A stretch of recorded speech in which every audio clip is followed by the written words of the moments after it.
Support our school by subscribing to the channel and check out our website for new classes starting soon. Hi again, everyone. Welcome back to the Columbus School of Chinese. We're a Chinese language and cultural training center here in Columbus, Ohio, and this is our show, Ask a Chinese Teacher. Today, the topic on hand is a very interesting linguistic phenomenon called Erhua. In English, is sometimes called erization, and it is kind of what it sounds like. It's putting this R sound on the back or in the middle of words. To someone who's less familiar with Mandarin, it might seem kind of arbitrarily sprinkled in sometimes.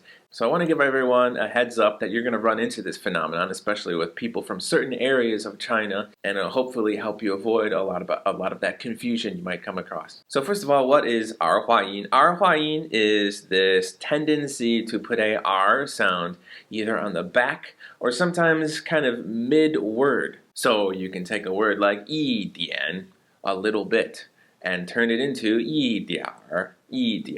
Another common one is 小孩, meaning child. If you put 儿化音 on the back, 小孩. So it takes that 孩, puts a R on the back, and it kind of takes the place of the back end of that final. So it's not 孩儿, it's har. It almost sounds like that letter I sound got dropped. And that's essentially what Erhua does. Erhua is mostly a phenomenon in northern China. Beijingers are famous for having Erhua, but Erhua is really a part of many different dialects of Mandarin throughout northern China. It's not just Beijing, but Beijing is the most famous example. Some words that take Erhua take it so often that it's considered standard. You could look it up in a dictionary, like 一点 turned into 一点儿. This is such a common erization that if you looked it up in some dictionaries, it might say 一点, and then in parentheses, they'll have a character representing that R sound. So it's literally in the dictionary. It's been standardized. Some usages are not necessarily considered standard, but are still so often most people wouldn't bat an eyelash at its usage. For example, 旁边, to the side. Instead of 旁边, we have 旁边. Maybe this is considered by some to be standard, but it shows up a little bit less frequently. And then we have other usages where really only people who were born and raised in places that have lots of Erhua in the local dialect, they're going to be using it. For example, some Beijingers might be able to put an Erhua on the back of the word Mao, cat, Mao, mar.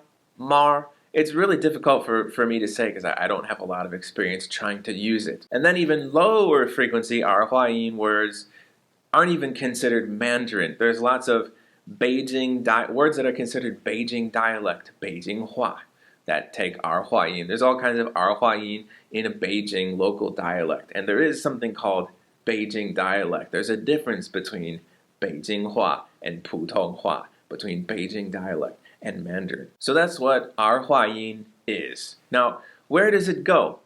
A lot of the examples I've given so far is we have it put on the back of the word. And it doesn't necessarily take the place of a syllable from the original word. It more like modifies the final sound of it. In addition to that, there are other places where you can take Erhua and totally substitute that R in for where a different syllable once was. For example, the phrase 不知道, I don't know, 我不知道. 不知道, you can take the 知 and completely replace it with an Erhua 不知道. You have to say it relatively quickly. You can't say 不知道. That doesn't work. 不知道.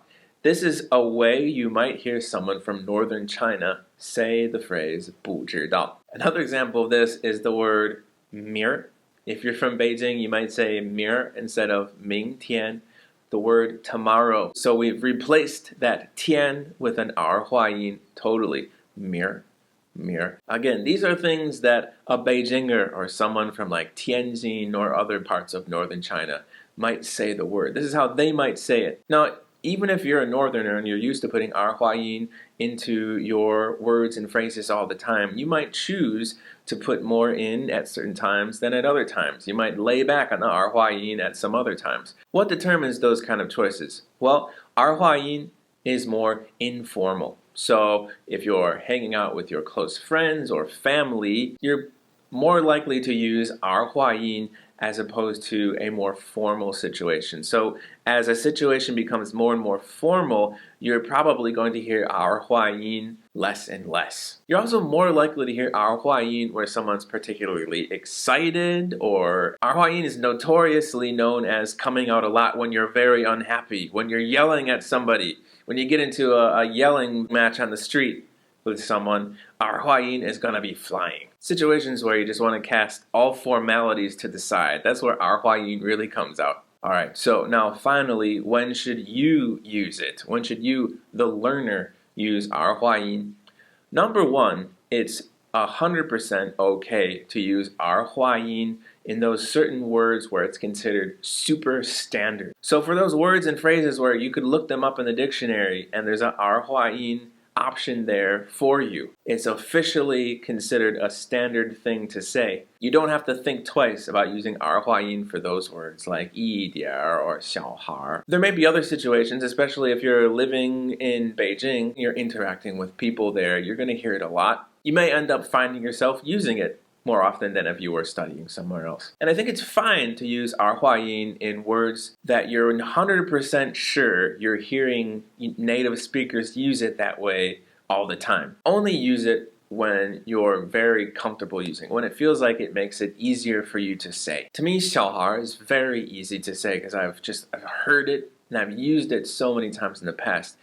If it's going to give you an extra layer of something to think about as you're speaking, just leave it out. You want to make it something that's helping make your life a little bit easier as opposed to giving you something else to potentially trip you up. So there's my quick introduction to the Erhua erization you're going to come across as you're speaking and studying Mandarin. Is this something you guys use? Are you comfortable using Erhua? Do you feel like you have a handle on it? What are the words you use it for? Looking forward to hearing what you guys think and seeing you again next time.